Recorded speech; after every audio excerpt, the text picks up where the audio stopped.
Saúdo os irmãos com a graça e a paz do nosso Senhor e Salvador Jesus Cristo. Nós louvamos a Deus por este rico momento que estamos na casa do Senhor, no dia do Senhor, para prestar o nosso culto de louvor e adoração a esse Deus que é tão grandioso. As crianças podem seguir as tias para a salinha e que Deus as abençoe neste momento. Para nós que ficamos, o texto da exposição nesta noite se encontra no livro de Ruth, capítulo de número 4. Livro de Ruth, capítulo 4. Nós faremos a leitura do verso de número 1 até o verso de número 12. Daremos continuidade à nossa série de exposições no livro de Ruth. Agora no capítulo 4, do verso 1 até o verso de número 12. Que Deus seja glorificado através da exposição da sua palavra. Assim nos diz a santa palavra do nosso Deus no texto desta noite. Boaz foi à porta da cidade e sentou-se ali. Nesse momento, ia passando o parente resgatador que ele havia mencionado. Boaz o chamou: venha cá e sente-se, amigo. Quero conversar com você. O homem foi e se sentou. Então Boaz chamou 10 autoridades da cidade e pediu que se sentassem com eles. Em seguida, disse ao resgatador da família: você conhece Noemi, que voltou de Moabe. Ela está vendendo a propriedade de nosso parente Elimeleque. Pensei que devia falar com você a esse respeito, para que você a resgate, caso tenha interesse. Se quer a propriedade, compre-a na presença das autoridades do meu povo. Se não tiver interesse por ela, diga-me logo, porque depois de você, sou o resgatador mais próximo. O homem respondeu: está certo, eu resgatarei a propriedade. Então Boaz lhe disse: é claro que ao comprar a propriedade de Noemi, você também deve se casar com Ruth, a viúva moabita. Deste modo, ela poderá ter filhos que levem o nome de seu marido e mantenha a herança na família dele. Se é assim, não posso resgatá-la, respondeu o parente resgatador. Isso poria em risco minha própria herança. Resgate você a propriedade, eu não posso fazê-lo.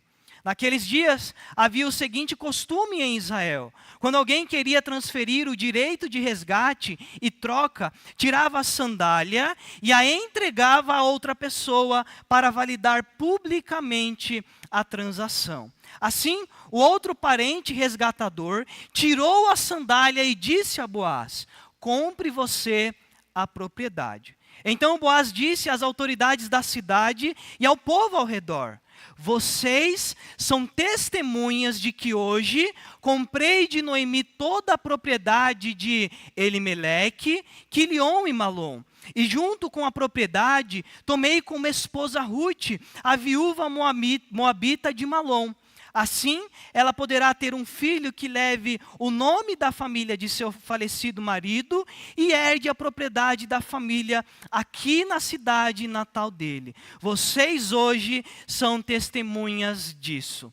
As autoridades da cidade e todo o povo que estava na porta responderam: somos testemunhas. Que o Senhor faça a esta mulher que chega à sua família o que ele fez a Raquel e Lia, das quais descendeu toda a nação de Israel. Que você seja próspero em Efrata e famoso em Belém. Que o Senhor lhe dê com esta jovem uma descendência numerosa, como a de nosso antepassado Pérez, filho de Tamar e Judá. Até aqui a leitura da palavra do Senhor. Vamos orar mais um instante pedindo a graça do nosso Deus para compreendermos a sua palavra. Curve a sua cabeça nesse instante. Senhor Deus, a Tua palavra está diante de nós. Sabemos que esta palavra revelada é verdadeira, é fiel, ó Deus, e capaz de penetrar no íntimo do nosso coração. O nosso desejo, ó Deus, é que nesta noite nós sejamos edificados pelo Senhor, sejamos motivados a viver de uma maneira que te agrada e dispostos, ó Deus, a viver a lógica da tua palavra e não do nosso coração. Conduz, ó Deus, a tua igreja nesta noite em nome e por amor de Cristo Jesus. Amém, ó Deus. Amados irmãos, na ótica do mundo, há muitos ditos populares que soam como sabedoria, mas que à luz da palavra do nosso Deus, nós sabemos que de forma alguma agradam ao Senhor. Eles ecoam nos corredores das empresas, nos conselhos de alguns amigos, nas redes sociais e até mesmo nos momentos de descontração. E é interessante pensar que alguns desses ditos populares erram de duas formas. A primeira é a exaltação do eu. E em segundo lugar, é aquele tipo de vida onde só se pensa na própria pessoa e não no seu semelhante que está ao seu redor. Há alguns ditos que nos dizem, você tem que se amar primeiro. Siga o seu coração, não seja bobo. Para você conseguir, você deve realmente puxar o tapete da outra pessoa. Faça o que for preciso para subir na vida. Quem ama demais, sofre à toa. E tem um que todos nós conhecemos: o mundo é dos mais espertos. Então, é nesses ditos que nós vemos o homem sendo colocado no centro. Todavia, amado irmão, a lógica de Deus segue outro caminho. É a lógica que desafia os ideais do homem, pois não se baseia na vantagem, mas na autoentrega. Não tem como base o orgulho, mas aquela humildade serva para a glória do Senhor. É a lógica da fé, que caminha para a glória do nosso Deus, que é exaltado, que é maravilhoso, mas também em prol do benefício das pessoas que estão ao meu redor. E quando nós olhamos para a Escritura, nós observamos vários homens e mulheres de Deus que viveram a lógica do reino. José, por exemplo, é aquele que fugiu da tentação, mesmo correndo o risco de ser preso, porque preferiu se guardar santo para a glória do Senhor. Moisés, criado ali em toda a ciência do Egito, ele decidiu ser maltratado com o povo hebreu a usufruir os prazeres transitórios do pecado. Vemos em Abigail que contrariou o seu marido, tido na Escritura como tolo, com o propósito de agir com bondade e justiça para com Davi e os seus homens que estavam necessitados de alimentação. Olhamos até mesmo na vida do apóstolo Paulo, que deixou o prestígio dos fariseus para ser caracterizado na Escritura como escória por amor a Cristo nosso Deus Todo-Poderoso. Todos esses servos tinham algo em comum: escolheram viver a lógica soberana do Senhor, e não aquele cálculo mundano onde eu tento tirar proveito das pessoas que estão ao meu redor. E é exatamente sobre isso que o texto desta noite fala. Na porta da cidade, o lugar onde se decidiam negócios, alianças eram firmadas, né? As tratativas das pessoas ali ocorriam corriqueiramente. Nós vemos um homem conhecido como Boaz, que não vive segundo a lógica do mundo, aquela lógica vantajosa, aquela lógica previsível, mas porque ele se apresenta como um homem de Deus, disposto a se doar em prol das pessoas que estão ao seu redor.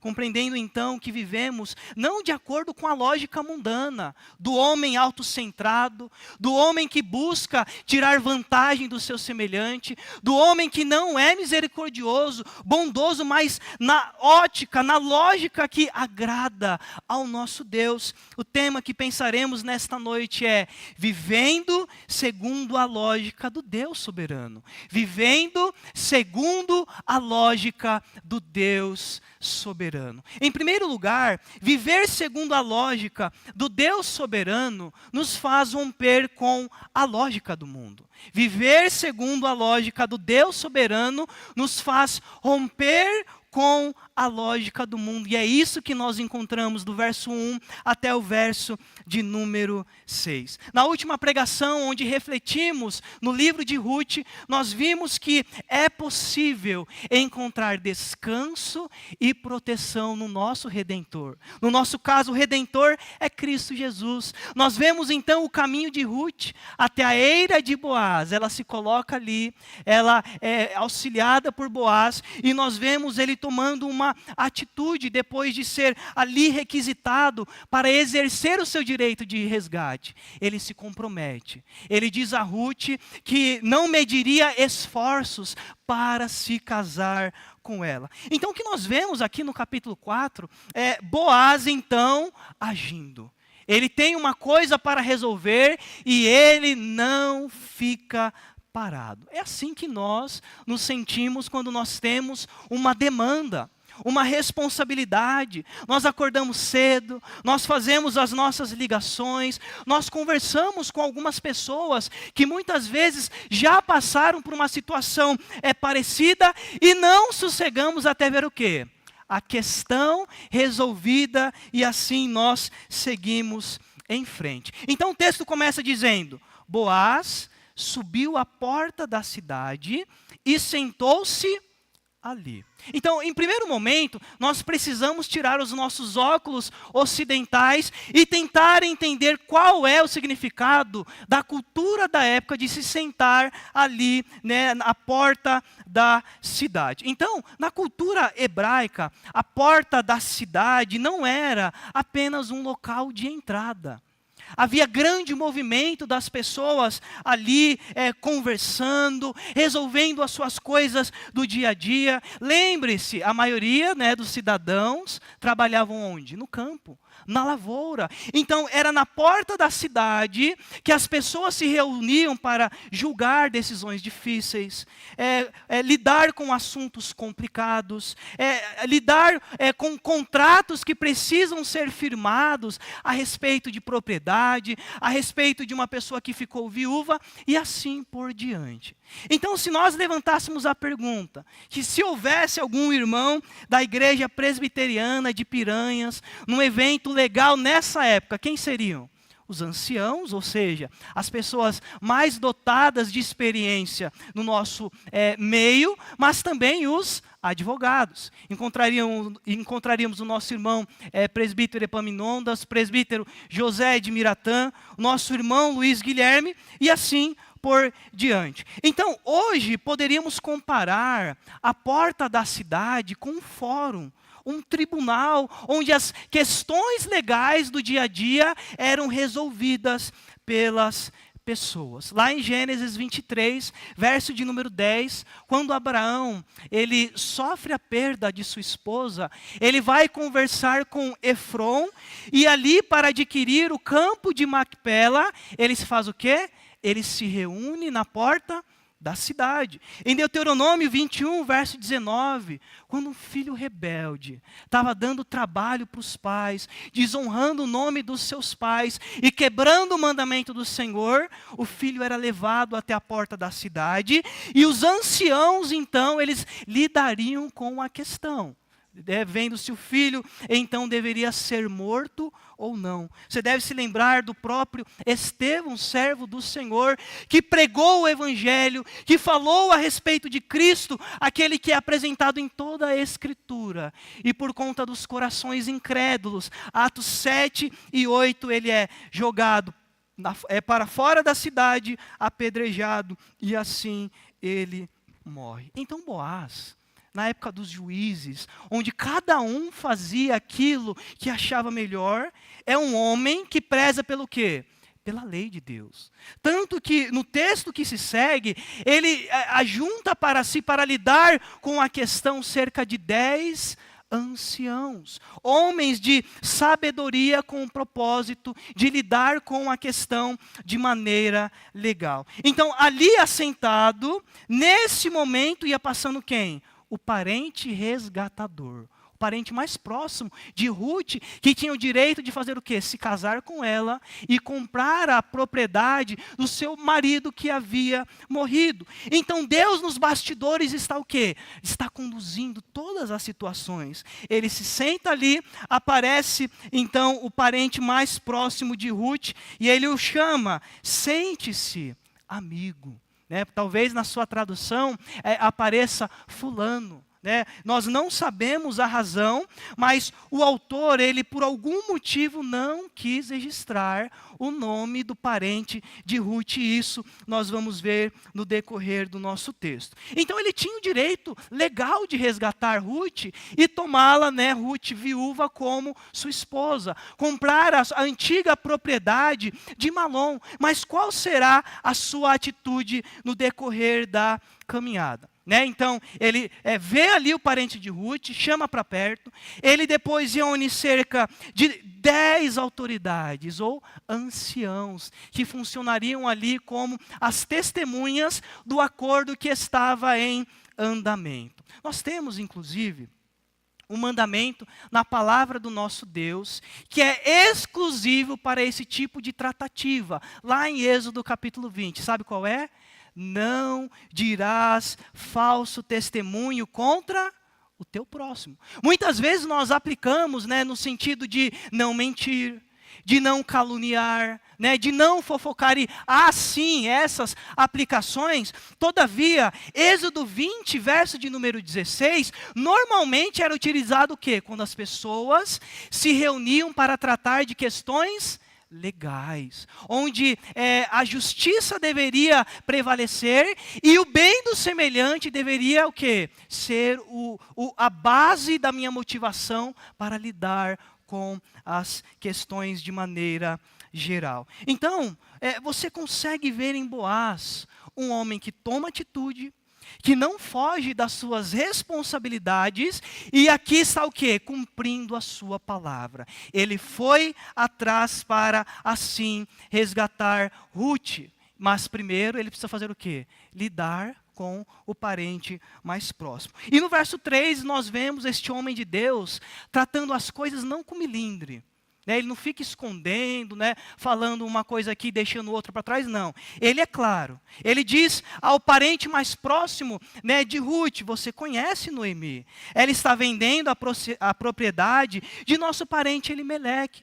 Pensei que devia falar com você a esse respeito, para que você a resgate caso tenha interesse. Então, aqui está a proposta. Você é o parente mais próximo de Ruth, e caso você observe a propriedade de Elimeleque e queira comprar, você então tem ali essa oportunidade. Se quer a propriedade, compre-a.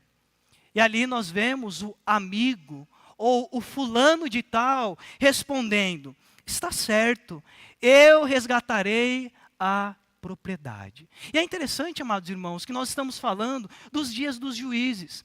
Provavelmente esse parente de Ruth, ele já tinha passado por aquele período de escassez, onde Deus pesava a sua mão. Agora é o quê? Período de lavoura. Ele olha para a situação, sabe que as terras estão produzindo muito, ele entende, Noemi não pode ter mais filho. Logo, ela não terá descendente, e essa terra ficará o quê? Para a minha herança. Então ele olhou e viu uma grande oportunidade de ganhar dinheiro. O único interesse deste homem é o tal do mamon. É nisso que ele se baseia para tratar da questão da propriedade de Elimeleque, que morreu na região de Moabe. E Deus, como nós sabemos, distribuiu a terra, as terras, a terra prometida em sortes.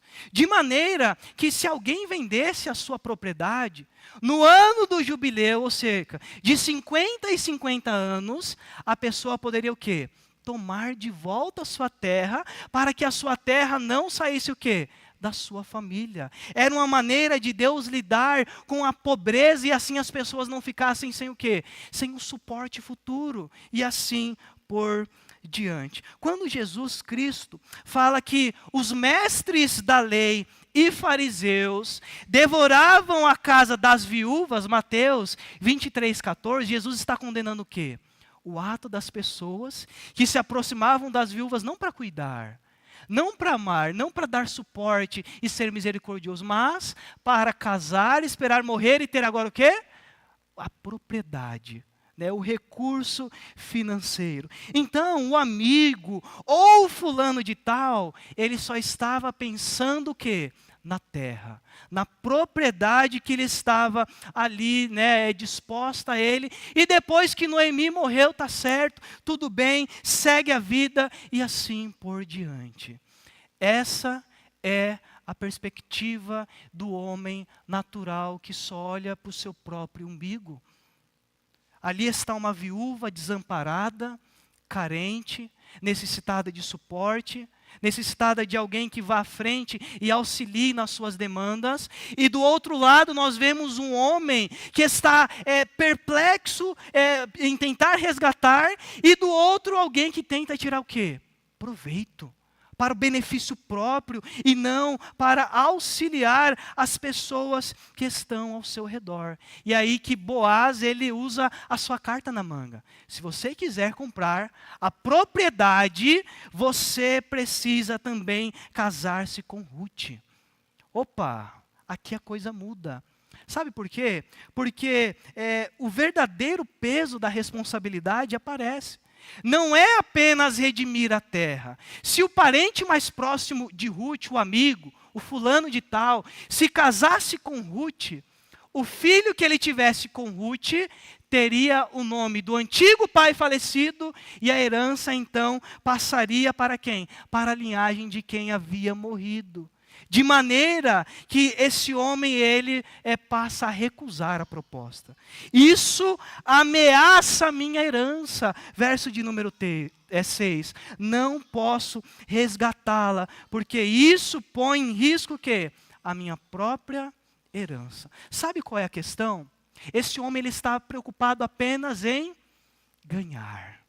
O que eu posso tirar proveito? Ele não estava disposto a se sacrificar em prol do nome do próximo, como a palavra de Deus havia ordenado. Então, agora já não compensa tanto para mim. E é interessante que isso contraria a verdade espiritual do reino de Deus, onde nós vemos que aqueles que perdem são quem? Aqueles que ganham. E aqueles que estão sempre buscando ganhar, na verdade são aqueles que perdem. E é isso que irá acontecer com esse homem egoísta. Esse homem que não pensa em auxiliar os necessitados, de cumprir a lei de Deus com o propósito de que as famílias não fiquem sem o amparo necessário. E se formos sinceros, muitas vezes agimos exatamente assim.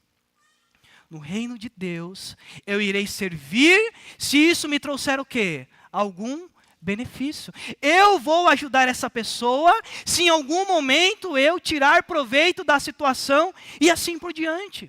Deixe-me dar alguns exemplos para você, amado irmão. Por que é tão difícil para nós auxiliar uma pessoa com crise emocional?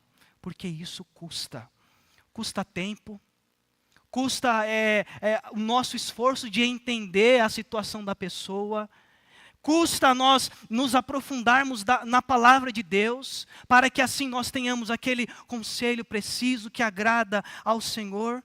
Porque muitas vezes a gente não investe em famílias desestruturadas, porque dá trabalho.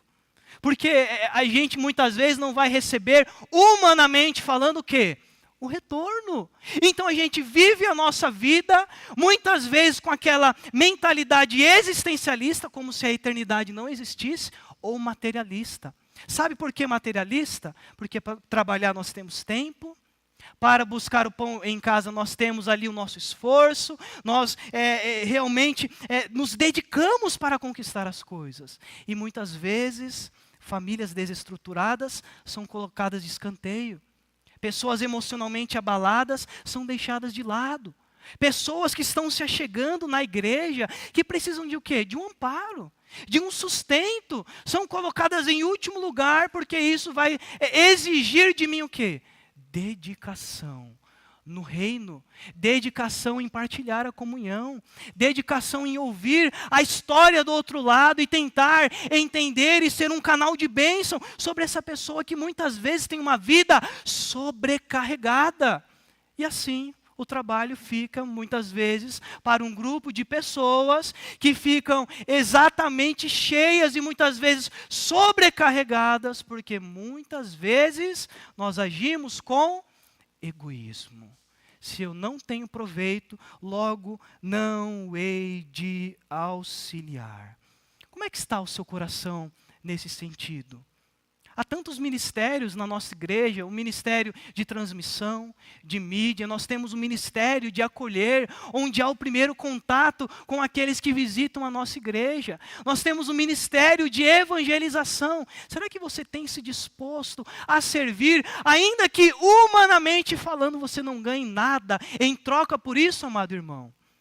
As pessoas que Deus coloca no seu caminho têm sido um motivo de gratidão ao seu coração, por saber, olha, eu posso acompanhar essa vida com um discipulado, com um aconselhamento. Olha, essa pessoa do meu trabalho, graças a Deus eu tenho a oportunidade de me aproximar e pregar o evangelho para você. Tem sido um peso.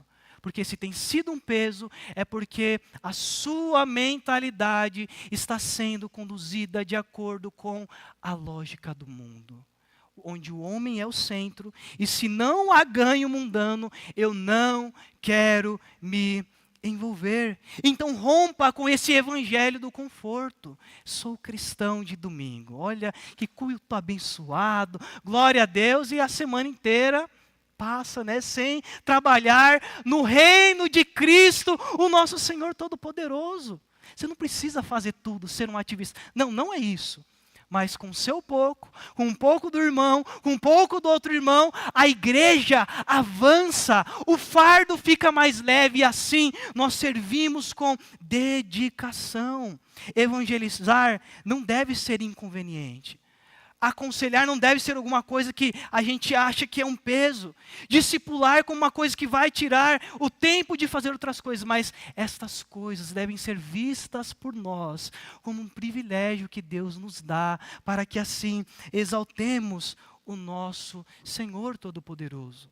O seu líder de PG já deve ter chegado em você e falado: meus irmãos, vamos tentar ser mais intencionais nos relacionamentos para fazer o quê?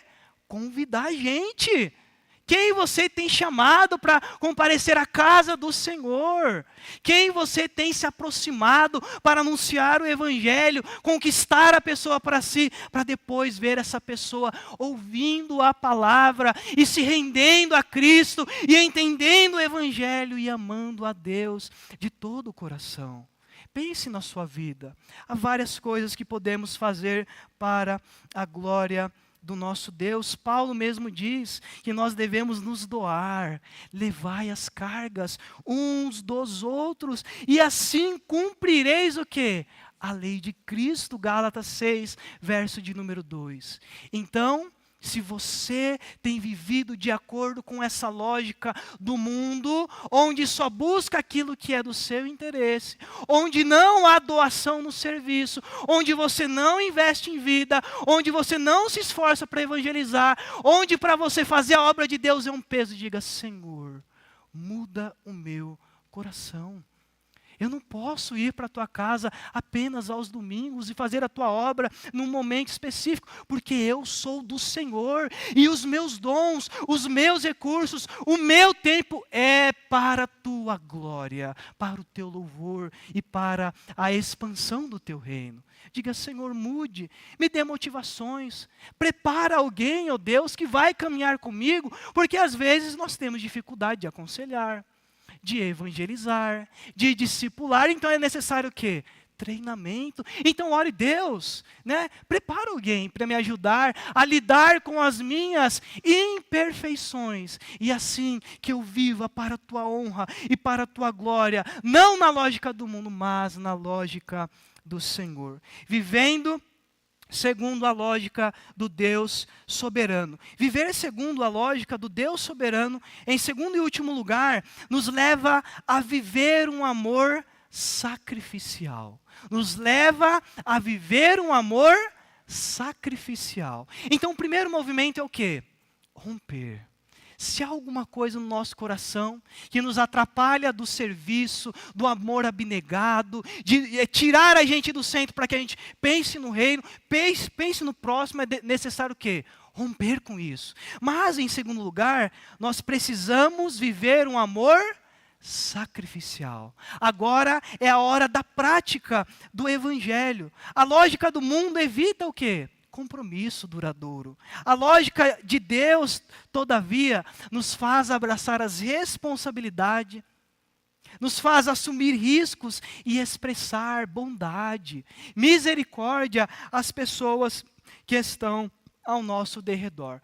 Hoje em dia, quando a gente está fechando algum negócio, né, a gente coloca o nosso CPF ali no boleto, a assinatura de contratos, muitas vezes é necessário reconhecer firma no cartório e assim por diante. Naqueles dias, quando um negócio era fechado, quando se queria transferir o direito de resgate e troca, olha só, se tirava a sandália e a entregava a outra pessoa para validar publicamente o quê?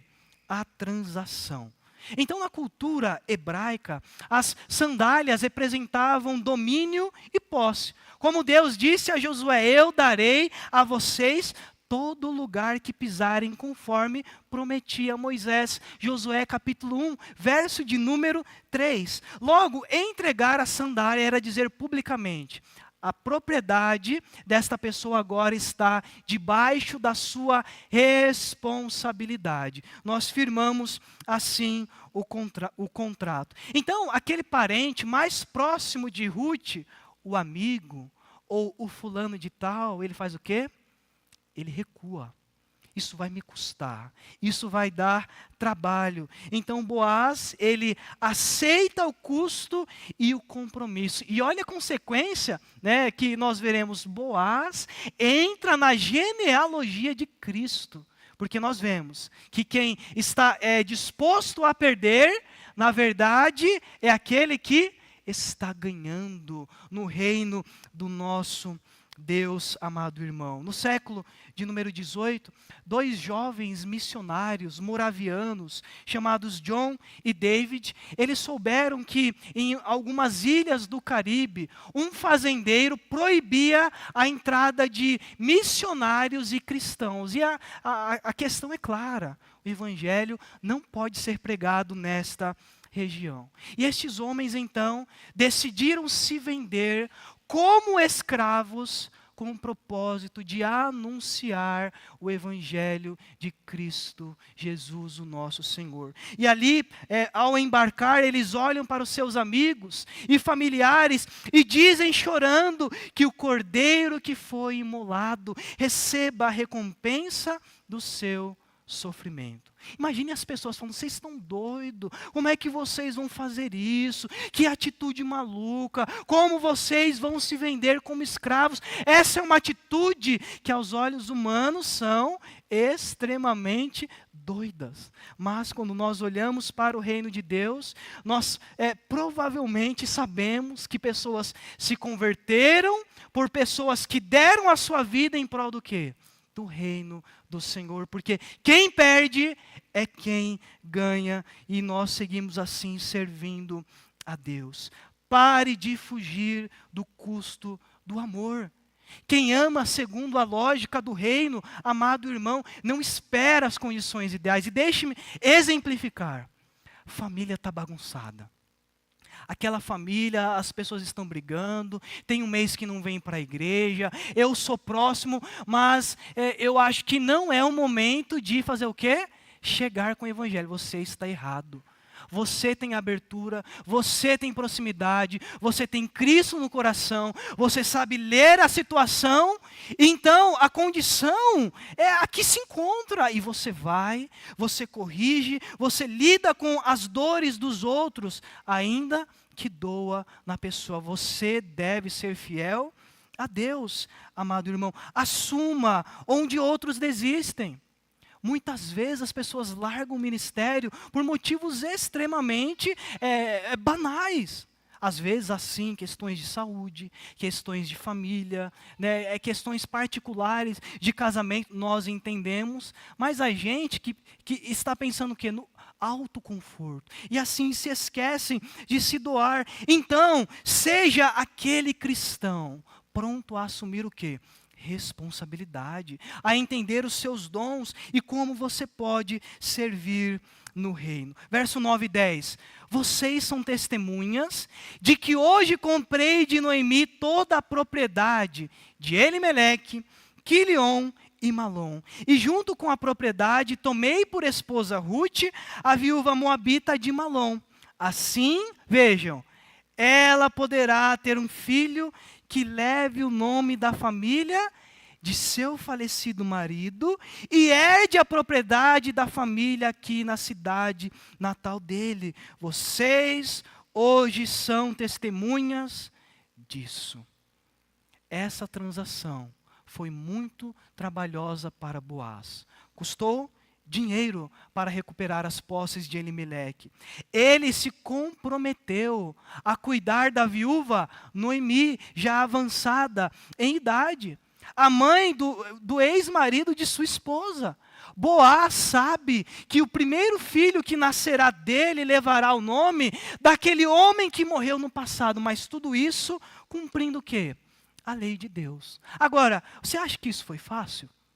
Para Boaz não é algo fácil. Ele precisou abrir mão dos seus próprios interesses para que o nome de Deus fosse engrandecido. Você está disposto a amar, mesmo quando não receberá os créditos daquilo que você tem feito? Você está disposto a isso? Está servindo?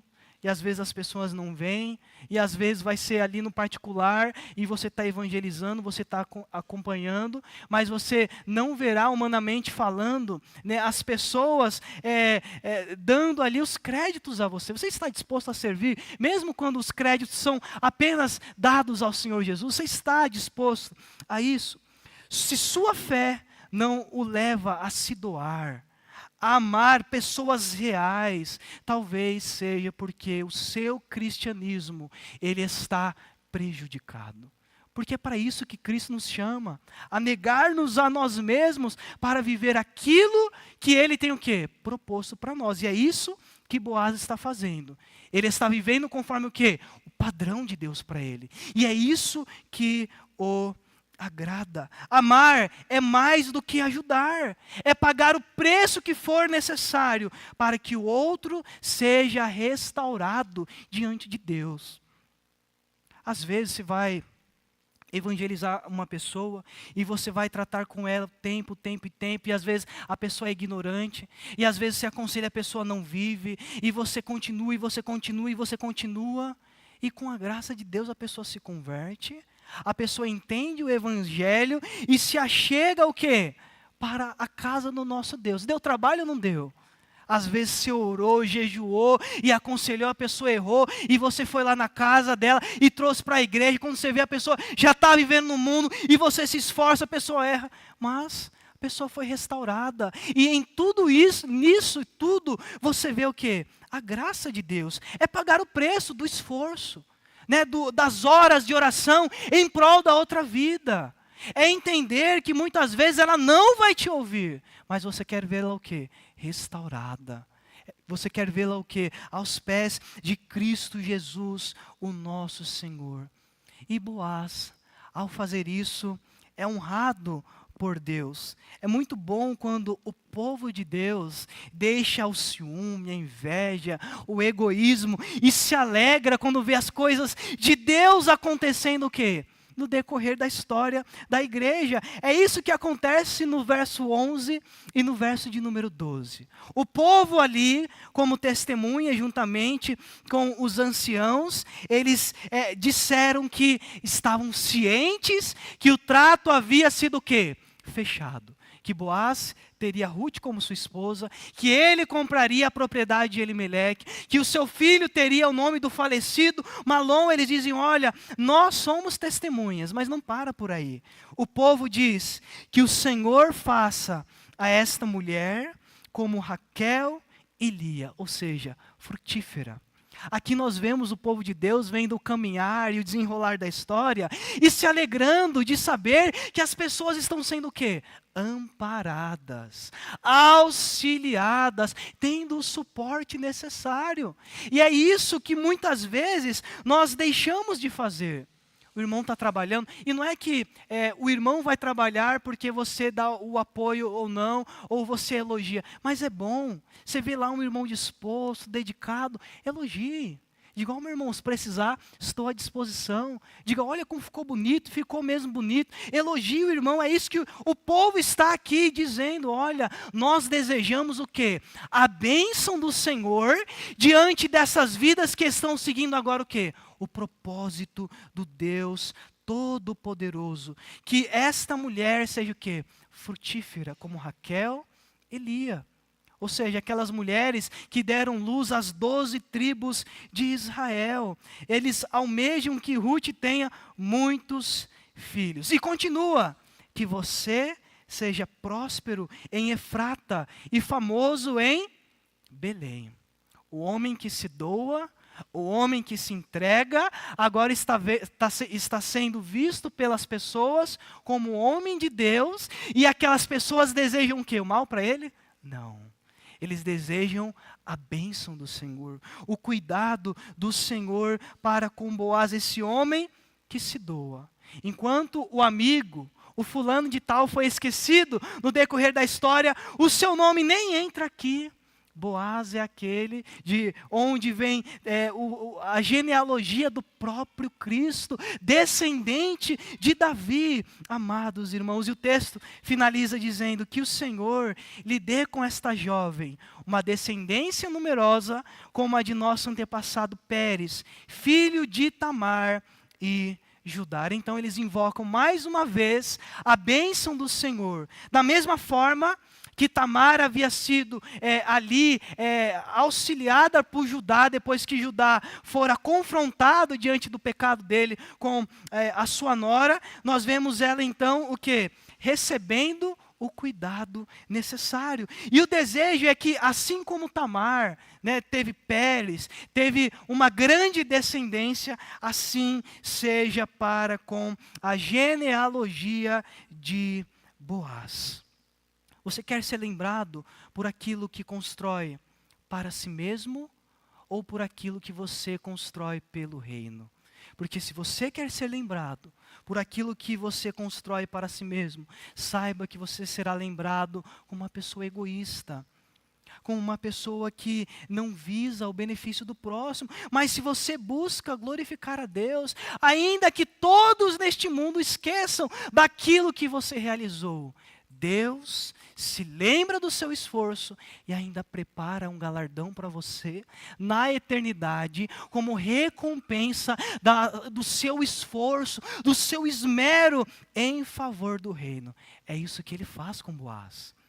É isso que ele faz com os homens que entendem que devem largar tudo para viver para Deus e também para o benefício do seu semelhante. O amor sacrificial não é esquecido por Deus, mas a pessoa não quis ouvir. Mas essas pessoas não participaram ali do trabalho que com muito empenho fora realizado. Não importa. Deus conhece o seu esforço, a sua dedicação, o seu amor, e é nisso que nós agora seguimos adiante. A sua fidelidade pode ser ponte para a redenção de muitos. Boaz, ao esquecer do seu nome, o que ele fez? Ele auxiliou Ruth, de onde viria Cristo, e muitas famílias da terra, cumprindo Gênesis 12, foram o quê? Abençoadas. Você sabia que pode ser um canal de bênção nas mãos de Deus para lidar com a incredulidade de um coração, para auxiliar uma pessoa com dúvidas a respeito da fé, para auxiliar jovens que estão escravizados num pecado específico? Você sabia disso? Então, coloque-se à disposição, Senhor, eis-me aqui, usa-me como instrumento nas tuas mãos para auxiliar as pessoas que o Senhor coloca em meu caminho. Concluindo, vimos nesta noite que viver segundo a lógica do Deus soberano nos chama a romper com a lógica do mundo. Com a lógica onde eu preciso ser beneficiado, onde as coisas devem girar em meu redor. Não, nós somos chamados a romper com esta lógica e viver aquela lógica do amor sacrificial. Sacrificial para a glória de Deus, sacrificial para a expansão do reino, sacrificial para abençoar as pessoas que Deus tem colocado em minha vida. Agora lembre-se, Boaz está apontando para uma pessoa. Ele está apontando para Cristo. Cristo é aquele que perfeitamente cumpre o quê? Todas as exigências da lei. Cristo é aquele que não comprou um campo, ele comprou um povo com o seu próprio sangue, para servi-lo e amá-lo e agora redimi-lo, fazer a vontade do Pai. Cristo não apenas levantou um nome qualquer, ele nos deu o seu próprio nome, e agora nós podemos ser chamados pequenos Cristos. É Cristo quem trabalha em nosso coração, tirando o egoísmo. É Cristo quem nos ajuda e nos motiva a servir no reino, a amar, a fazer aquilo que agrada ao nosso Deus. E é em Cristo então que nós seguimos. É por Cristo que nós nos esforçamos. E é diante de Cristo que nós entregamos a nossa vida para romper com a lógica do mundo. Talvez você esteja aqui nesta noite vivendo uma lógica que só gira em torno de você, no máximo da sua família e assim por diante. Cristo te chama para viver para Ele. Cristo te chama para entregar o seu coração e viver a lógica do reino. Talvez você seja um cristão que no decorrer da caminhada desanimou. Não tem mais aquele ânimo de se desdobrar em prol do reino. É momento então de voltar atrás e relembrar-se dos compromissos feitos com o Senhor. E motivado não na sua força, mas na força de Deus. Viver para a glória de Cristo, que tudo fez por nós. E por isso nós agora devemos fazer tudo por Ele. Vamos orar nesse instante entregando-nos ao Senhor. Senhor Deus, nesta noite nós ouvimos a Tua palavra. E muitas vezes, ó Deus, nós vivemos a lógica do mundo, onde nós não queremos servir no Teu reino, não queremos acompanhar as pessoas ao nosso redor. Muitas vezes só pensamos naquilo que nos traz benefícios. Isso não é algo que Te agrada. Ajuda, ó Deus, a cada irmão que se encontra na Tua casa hoje, a olhar para Cristo Jesus como aquele que se oferece.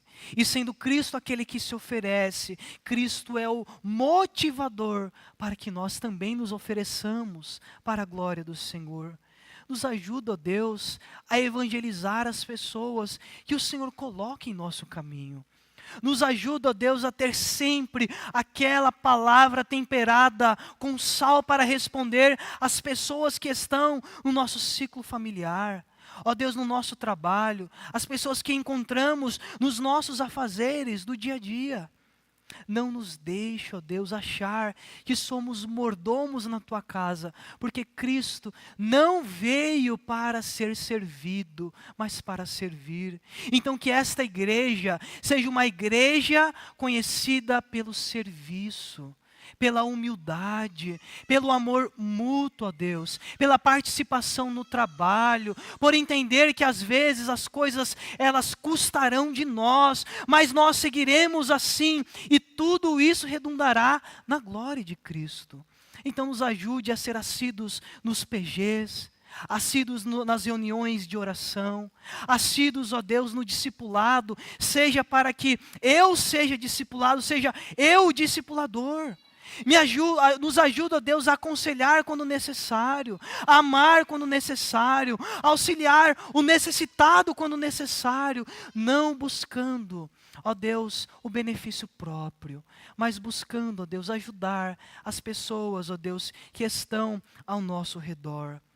E assim, ó Deus, nós sigamos confiados em Cristo, o nosso grande mestre. Há muitos dons aqui, ó Deus, por isso desperta nesta noite o desejo de te servir na tua obra, aquele irmão que muitas vezes está se escondendo, aquele irmão que não se coloca à frente da seara do Senhor. Tira de nós, ó Deus, a vergonha de proclamar o Evangelho, a vergonha de auxiliar quem precisa, ó Deus, para que assim seja uma igreja doadora, amorosa, serva, engajada no teu reino, porque madura em Cristo, nós podemos seguir adiante. Nos ajuda, ó Deus, a não sermos fincados neste mundo, mas que nós entendamos que a nossa pátria é a eternidade. E no pouco tempo que nos resta, nós devemos viver de maneira sacrificial. Cuida, Deus, do teu povo, em nome e por amor de Cristo Jesus. Amém, ó Deus. Coloque-se em pé, recebamos a bênção do Senhor nesse instante. Que o amor de Deus, nosso Pai Celestial, a graça de Cristo Jesus, o Filho, e as ternas e doces consolações do Espírito, repouse sobre o povo de Deus aqui presente, que se doa abnegadamente, e sobre todo o povo de Deus espalhado pela face da terra, hoje e para todo sempre. Amém e amém. Os irmãos podem se assentar, nós teremos alguns avisos.